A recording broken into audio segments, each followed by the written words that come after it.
faudrait que vous m'expliquiez quelque chose pour que j'explique à quelqu'un d'autre. Tiens, non. Moi, il faut bien que je pige. Comme ça, derrière, je peux transposer. Transmettre? Ouais, c'est ça qu'on dit. Transmettre aux altruistes. Transmettre à autrui. D'accord. C'est chaud quand même. C'est ça que vous voulez que je vous explique? Non, ça déjà, c'est chaud. Moi, c'est Guimoy. Je rachète de vieux rasoirs pour les retaper et les revendre. Mon but, c'est pas de faire de l'argent, mais plutôt de contribuer à préserver une partie de leur histoire. Bienvenue sur Guimoy Rasoir Vintage.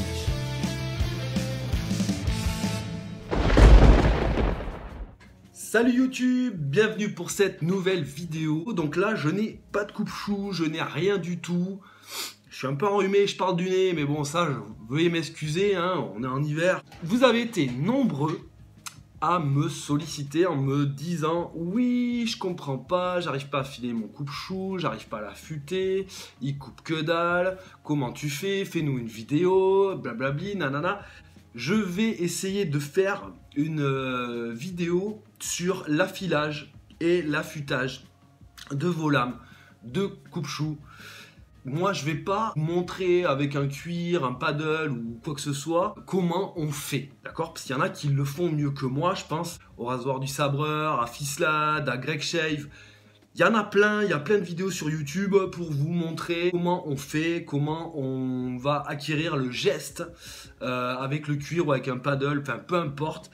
Je vous mets les liens dans la description, vous vous ferez une idée et vous tenterez d'affûter ou d'affiler vos coupe-choux de cette manière-là. Il n'y a pas de souci, ils le font bien, c'est très bien expliqué, il n'y a pas de problème. Juste, il y a quelque chose qu'il faut que vous compreniez bien. Et pour cela, je ne peux pas vous le montrer en image. Donc, je vais essayer de vous l'expliquer, d'accord, de façon théorique. En gros, on va faire un espèce de cours pour que vous compreniez bien qu'on ne peut pas affûter ou affiler une lame comme ça, en claquant des doigts. Donc, on va partir, d'accord, d'une base. Ok, et après on va décliner cette base jusqu'à arriver au terme final de l'affilage de votre lame, le pourquoi du comment, tout.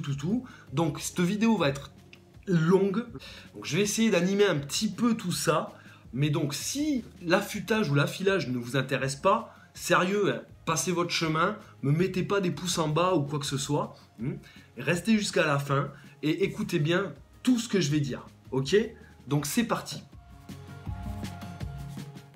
Tout d'abord, l'acier, on va dire que c'est un alliage, d'accord? Donc un alliage essentiellement composé de minerai de fer et de carbone. Donc ce minerai, il a été extrait dans une mine, ok? Parce que c'est un minéral. Donc il y a plusieurs types de filons. Admettons que c'est un filon de calcaire ferrugineux, donc qui contient approximativement dans les 30% de fer hein, dedans. Donc on va aller l'extraire dans la mine, ok, par un procédé, il y a 10 000 procédés, mais bon là je vais vous en montrer un là. Donc voilà l'image, c'est un procédé par injection de gaz, ok, qui va fissurer la roche de par sa surpression et la faire exploser, d'accord, se fissurer. On va récupérer les morceaux et on va pouvoir aller les faire chauffer et les faire fondre pour en retirer le minerai de fer qui est contenu à l'intérieur. Une fois que on a retiré ce minerai de fer, on va essayer de créer l'alliage. Donc l'alliage, déjà on va essayer de le faire fondre. Donc on va y rajouter plein d'éléments comme la chaux, le charbon et le coke. Le coke, ça serait plus un mélange de soufre ou de phosphore, hein, en l'occurrence pour l'acier au carbone. Mais on peut faire 10 milliards d'alliages avec l'acier. En gros, on peut y rajouter de l'alu, du chrome, du cobalt, du manganèse, du molybdène, du nickel, du niobium, du phosphore, du silicium, du titane, du tungstène, du vanadium. On peut faire voilà, tout type d'acier réellement en fonction de ce qu'on veut faire. Donc en gros, en fonction de sa dureté, de son élasticité, de sa résistance, de plein d'autres paramètres, en gros de sa tenue à la température. On peut faire à peu près tous les aciers qu'on veut pour tout type d'usage. Donc, une fois qu'on aura fait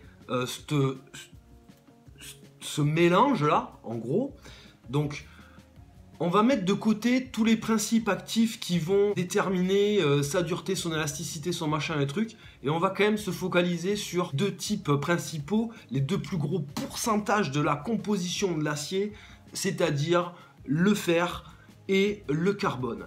Donc sur cette ligne-là, en dessous de 0,008% d'ajout de carbone dans le fer, on va appeler ça du fer, tout simplement. Entre 0,008% et 2,1% d'ajout de carbone dans le fer, on va appeler ça de l'acier. D'accord ? Et au-delà des 2,1%, on va appeler ça de la fonte. Donc, le fer va être malléable, donc très mou, très élastique, peu résistant. Voilà, ça dépend de l'usage qu'on en a comme d'hab. L'acier au carbone va être donc dur, mais très très dur, ok. Il va avoir, en fonction de ses taux de carbone, des propriétés différentes. Et au-delà des 2,1% de carbone contenu dans le mélange, on va parler de fonte. La fonte, je ne sais pas si vous connaissez cet alliage, en gros, mais la fonte, c'est un peu comme un bol en porcelaine. La porcelaine, c'est très dur, très résistant à plein de trucs, sauf que si tu mets un coup dessus au marteau, juste un coup, elle éclate. La fonte, c'est pareil. Tu mets un coup sur un truc en fonte, bien placé, il explose, il se fend et voilà. C'est pour ça qu'en gros, l'acier est un alliage de plusieurs types de molécules qui font que sa résistance et son élasticité et sa tenue à la température sera améliorée en fonction des usages que l'on en aura. Donc, maintenant, on va parler plus ou moins, mais rapidement, on va survoler, une fois qu'on a fait notre alliage, qu'il est en fusion, en gros, il va falloir le refroidir. Donc le refroidissement a une importance terrible sur la fabrication de l'acier au carbone. Les molécules ne vont pas se disposer de la même manière si on le laisse refroidir lentement à température ambiante ou si on le trempe. D'accord ? Donc si on le laisse refroidir à température ambiante, donc comme vous voyez sur ces photos, à gauche là vous allez voir la molécule, en gros ça c'est refroidissement lent. La molécule de carbone aura tendance à s'évacuer de l'agglomération des molécules de fer, ok, alors que lors d'un trempage, refroidissement rapide, la molécule de carbone n'aura pas le temps de s'échapper de sa prison de molécules de minerai de fer, en gros, et donc du coup elle va rester emprisonnée dedans, ce qui va lui conférer une résistance encore plus forte.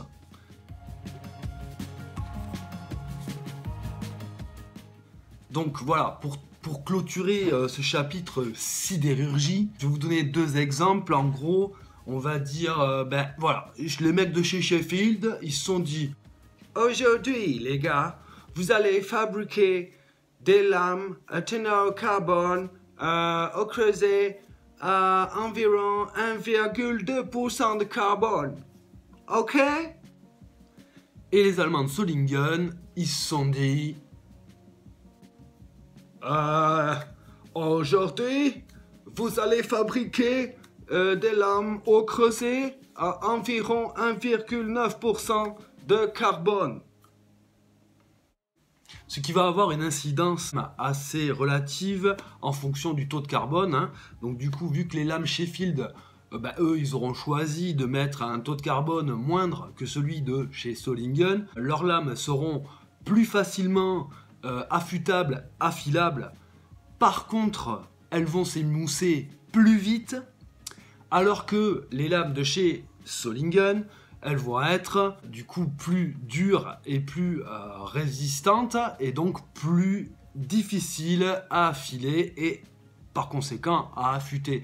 J'ai pris ça à titre d'exemple, hein, histoire, voilà, mais ça y joue quand même et ça ne veut pas dire que les lames Sheffield sont plus tendres que les lames Solingen, ça dépend du taux de carbone à l'intérieur de ces lames. On va passer maintenant à la partie affûtage. Donc compréhension de la création du fil, ok, pour avoir un bon fil, pour ensuite pouvoir l'affiler correctement. J'arrive tout de suite. Donc les mecs ils se sont pas dit un beau jour, bah j'aime pas là, tu vas me faire une lame, hein, un truc, moi je veux un bijou, tu me fais ça au pif comme tu veux, allez roule là. Non, ben non, ils se sont pas du tout dit ça, mais alors pas du tout, hein. En fait, ils ont établi des barèmes, hein, tels que celui-ci, qui ont été fabriqués, vérifiés par des mecs dans des bureaux.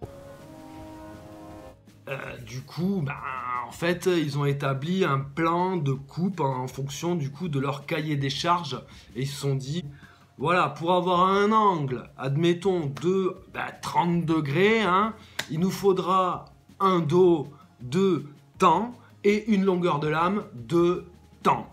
Voilà, quelques exemples en photo pour vous donner une image un petit peu de voilà la complexité du truc. En gros, il faut que votre angle soit saillant, donc établi par le cahier des charges du constructeur, c'est-à-dire donc il va varier entre allez peut-être 15 degrés jusqu'à 30 degrés, voilà. Il va pas être plus ou moins grand que ça. Donc là, en gros, c'est là où on va parler de mettre du scotch ou de ne pas mettre du scotch lorsque vous allez refaire le fil de votre lame. C'est là où est la subtilité.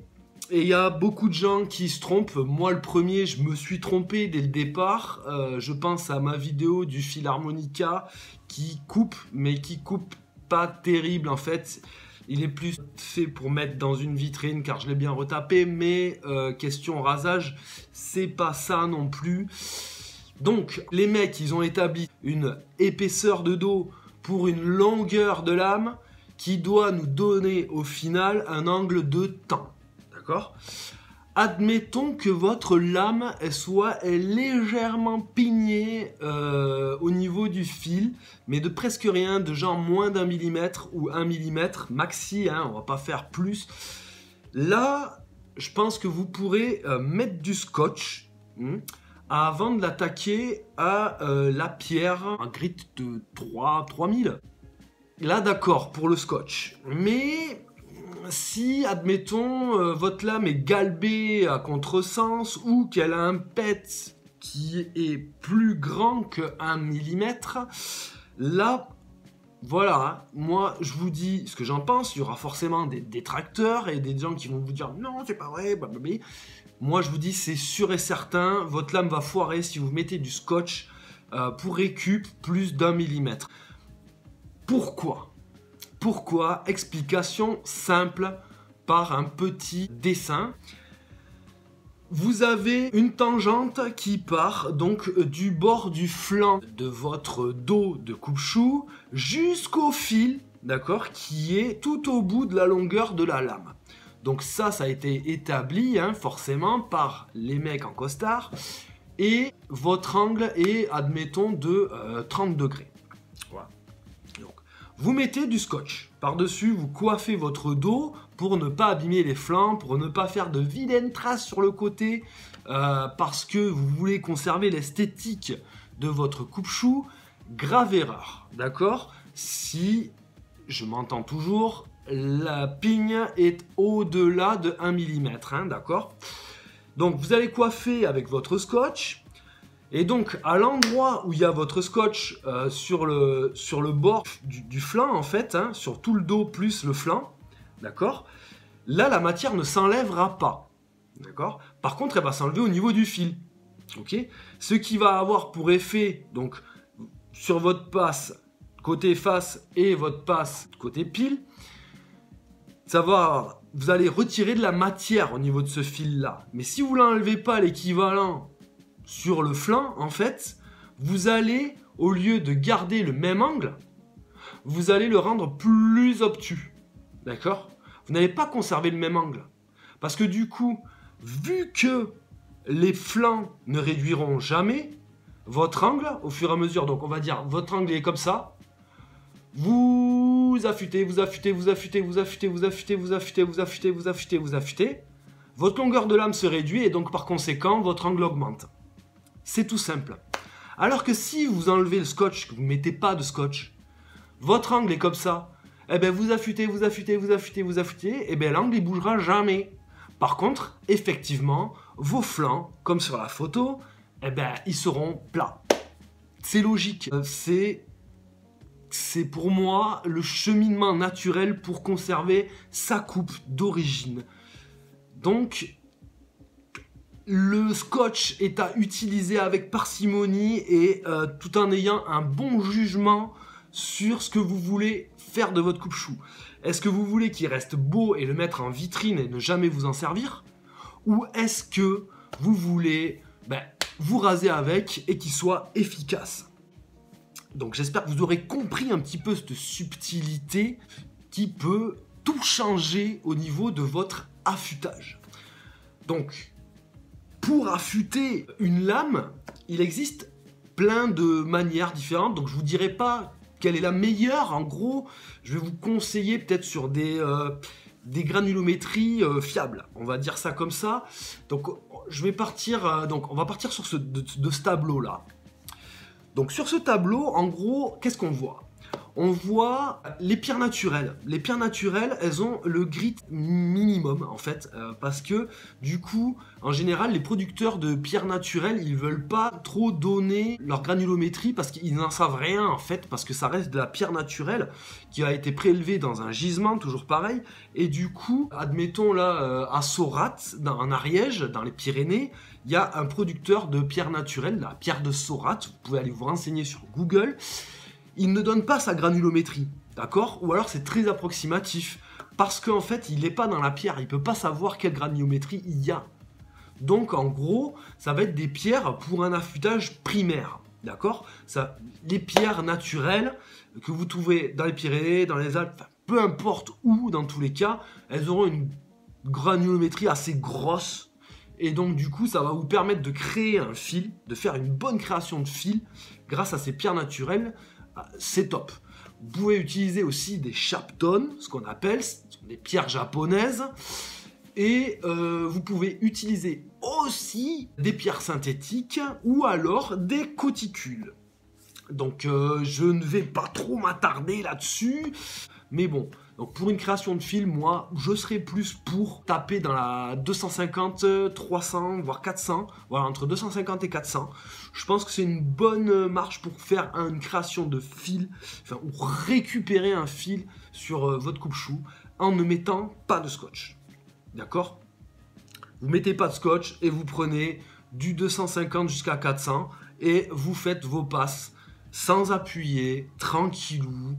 Voilà. On va faire ça simple, ok? Et vous allez grimper de grit au fur et à mesure jusqu'à 8000, d'accord? Jusqu'au grit 8000, en essayant de gravir les escaliers de grit, en essayant de ne pas avoir trop d'écart entre les marges de granulométrie. Voilà, il faut essayer d'y aller progressivement jusqu'à 8000. Donc on s'excite pas, hein, on n'appuie pas fort sur la lame, on la tient là comme sur le dessin, donc on la tient fermement, mais on n'appuie pas vers la pierre, on essaye de laisser un petit peu le poids de la lame. Tout en essayant de contraindre un peu de l'autre côté chasse, parce que vous aurez forcément plus de poids côté chasse que de l'autre côté. Donc voilà, vous faites exactement comme sur le dessin, en essayant d'être détendu, d'être bien assis. Voilà, bon, vous aurez mal aux épaules, aux avant-bras, essayez de vous mettre sur une chaise bien à hauteur et de faire quelque chose de propre jusqu'au grit 8000.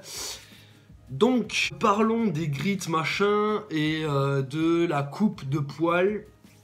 Peut-être, donc moi ce que je vous conseille, hein, c'est de ne pas essayer de raser vos poils direct après le grit 1000, admettons, voilà, parce que ça coupera pas de poils. En gros, en ratio de coupe de poils, je vais vous donner un exemple à la con, admettons, vous avez un carré de 2 cm par 2 cm, donc 2 cm carrés avec 20 poils dessus. Au grit 1000, vous allez passer votre rasoir, ça va en couper 2 sur 20, admettons. Donc vous allez couper 10% de la masse totale des poils, en gros. Ça sera que dalle, en gros. Parce que j'en connais beaucoup qui font, voilà, ben, je vais prendre un poil, je vais essayer de le mettre sur ma lame. Si ça le coupe, c'est bon. Si ça le coupe pas, c'est pas bon. C'est pas, ça va pas, c'est pas comme ça qu'il faut faire, c'est pas comme ça. Parce que vous allez savoir si votre fil est bien créé, machin et tout, et si, voilà, parce que en fonction de la dureté du poil, s'il a été, je sais pas, parce que si c'est un poil qui est fatigué ou quoi, il va se couper facilement. Si c'est un poil en pleine forme, ben, il va pas forcément bien se couper.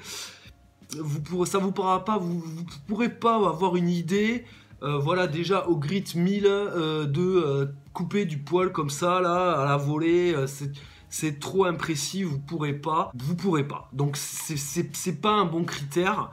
Et le nombre de passes aussi sur la pierre, je ne peux pas vous le donner parce qu'en fonction, comme on a vu précédemment, du taux de carbone dans la lame, on va pas se dire ouais, à 1000 passes c'est sûr. Ton truc il taille. Non, ça dépend de la dureté et de la combinaison du taux de carbone à l'intérieur de la lame. Voilà, si elle est ultra tendre, eh ben, vous allez passer très peu de fois sur la pierre. Et si elle est très très dure, très riche en carbone, eh ben, vous allez devoir passer vachement plus de fois pour affûter votre lame et pour créer votre fil. Donc à 1000, c'est même pas la peine de faire de tentative en fait. Même sur votre bras ou quoi que ce soit, vous couperez que, allez, 10% de la masse totale des poils, c'est que dalle. Et vous ne pourrez pas savoir si ça coupe réellement ou pas. Couper les poils à la volée, on oublie, c'est mort, ça sert à rien du tout, c'est du temps perdu. Le must, c'est vous gravissez les échelons jusqu'à 8000, comme je l'ai dit précédemment.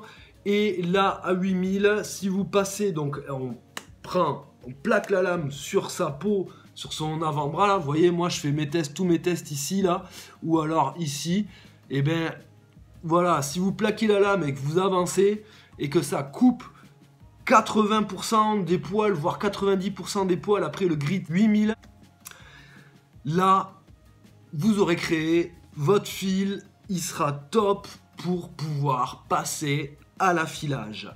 C'est le seul moyen de le savoir, hein.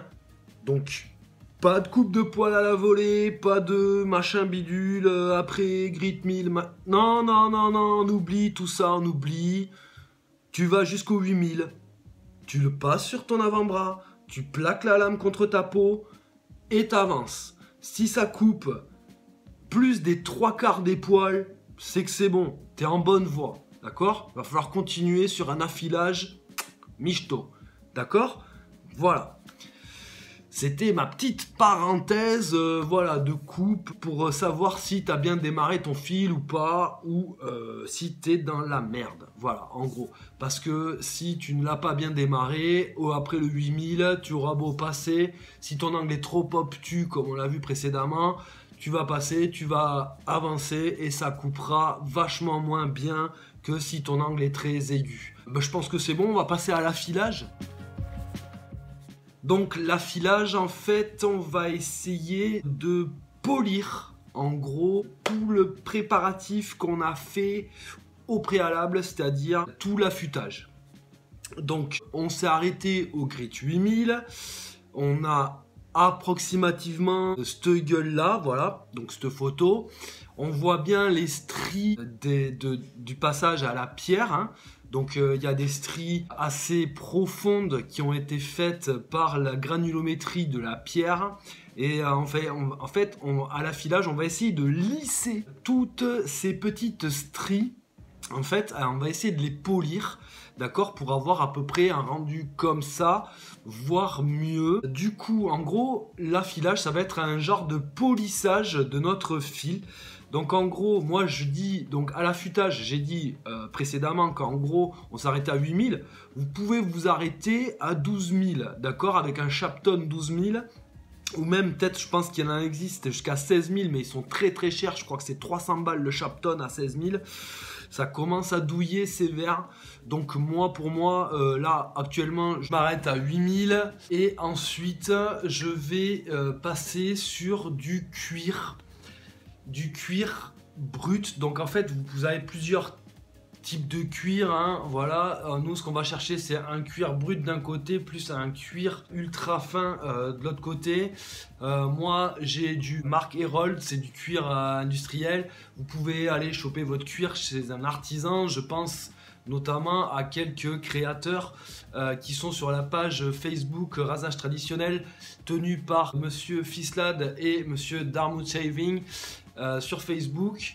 Donc en fait, grâce au cuir, vous allez prendre le côté donc du strobe, côté cuir brut, et là vous allez pouvoir utiliser une pâte abrasive. Donc moi je connais donc deux pâtes, et la Puma, donc la Puma verte. La Puma, je crois qu'elle atteint, si je me rappelle bien de mémoire, je pense qu'elle est à 20 000 micromètres. Et elle est pas mal du tout sur cuir brut. Donc en fait, vous prenez votre cuir, vous mettez votre pâte, vous tartinez et après vous faites le nombre de passes. Moi, celle que j'utilise, c'est la Chromox. La Chromox, elle monte jusqu'à grit 30 000, donc elle a 30 000 micromètres. 30 000 micromètres, c'est ultra fin. Ça permet un beau polissage de votre fil, ça va faire une belle finition impeccable. Donc en gros, c'est à vous de choisir. Vous prenez de la Chromox, de la Puma ou autre, voilà, mais il faut qu'elle soit super fine. Alors le nombre de passes, c'est toujours pareil, c'est comme sur la pierre. Moi les passes, je peux pas vous donner un nombre de passes bien défini, hein. Ça va toujours être en fonction de la dureté de votre lame, hein. Voilà, donc rappelez-vous quand même qu'il faut être bien installé, d'avoir mis son strobe bien comme il faut, d'être à la bonne hauteur, d'essayer de ne pas trop se fatiguer les épaules et de ne pas se crisper, d'essayer de faire comme sur le petit dessin là ci-dessous, de ne pas appuyer parce que sinon vous allez contraindre le biseau de la lame et du coup vous allez avoir tendance à arrondir l'angle comme là sur le dessin. Essayez d'être détendu et relax quoi. Essayez donc du coup de suivre aussi du coup les instructions que vous donneront toutes les personnes que j'ai mis dans les liens dans la description. Donc il y en a peut-être d'autres et tout, mais bon voilà, essayez de faire ça zen, détendu, et de pas vous prendre la tête. Et ensuite, du coup, moi, après le cuir brut avec la pâte abrasive, je vais utiliser un canevas. Un canevas, alors ça peut être un canevas, c'est un bout de tissu qui peut être en lin ou en jean, donc en coton, et qui va permettre d'enlever les micro bavures que vous aurez créées aussi avec la pâte abrasive. Et donc du coup ça va vous permettre de préparer la lame et enfin le fil, le biseau en fait, avant de le passer sur le cuir nu, et ça va vous enlever toutes les impuretés, les micro trucs qui restera sur le biseau de votre fil en fait. Après vous passez cuir nu, là c'est à l'infini, vous faites absolument le nombre de passes que vous voulez sur le cuir nu. Donc en conclusion, moi je dirais déjà, essayez de bien connaître votre coupe-chou, essayez de faire plusieurs tentatives, essayez de suivre mes conseils que j'ai donnés depuis le départ, en fait, pour justement essayer de comprendre la dureté de votre coupe-chou, de la lame, essayez de comprendre comment il va réagir, et voilà, essayez de vous approprier votre coupe-chou et de le connaître particulièrement bien. Il n'y a pas de meilleur test que le rasage contre-joue hein, sur vos poils de barbe. Voilà, moi j'ai donné l'exemple tout à l'heure de l'avant-bras, mais ça ne vaudra jamais un rasage réel en fait. c'est là où vous pourrez vous rendre compte vraiment de la qualité de votre affûtage et de votre affilage en fait. Donc faites plusieurs tests, essayez plusieurs trucs. Je pense donc là que j'ai fait le tour, j'ai fait le tour à peu près de tout ce que je savais au niveau de l'affilage, de l'affûtage, de la matière, de la lame, de la fabrication, enfin bon, de tout ce que vous avez vu avant. Je pense que la vidéo a atteint dans pas longtemps, ça va être ces 30 minutes. Donc écoutez, je vais m'arrêter là pour aujourd'hui. Si vous avez des questions, vous pouvez les noter dans les commentaires tout en bas. Et j'essaie de répondre à toutes vos questions du mieux que je puisse. Ensuite, je pense que j'ai rien d'autre à rajouter là-dessus, quoi. Je pense que j'ai essayé de faire simple et concis pour que vous compreniez bien l'affûtage, l'affilage. Et voilà. Donc, essayez de faire du mieux que vous pourrez pour affûter vos coupe-choux. Sur ce, je vais vous laisser. Vous pouvez reprendre une activité normale. N'oubliez pas de vous abonner, d'activer la petite cloche de notification et de mettre des pouces en l'air. Je vais vous laisser. Je vous remercie d'avoir regardé cette vidéo jusqu'au bout. Je sais que c'était long, mais bon, il fallait au moins ça pour démarrer la nouvelle année. Donc sur ce, je vous laisse. N'oubliez pas de rester toujours bien affûté. C'était le cas pour cette vidéo. Allez, ciao! Vous vous souvenez quand vous m'avez appris à tirer à l'arc? Ben voilà, c'était clair, j'avais tout compris. Mais vous savez tirer à l'arc maintenant? Ah ben j'ai pas réessayé depuis, mais il n'y a pas de raison. La fois que je vous ai appris à tirer à l'arc, ça a duré une matinée complète. Vous avez pété 2 cordes, vous êtes foutu l'arc dans l'œil 3 fois, dans mon œil à moi 2 fois, et vous avez fini par planter une flèche dans le cul d'un cheval derrière vous.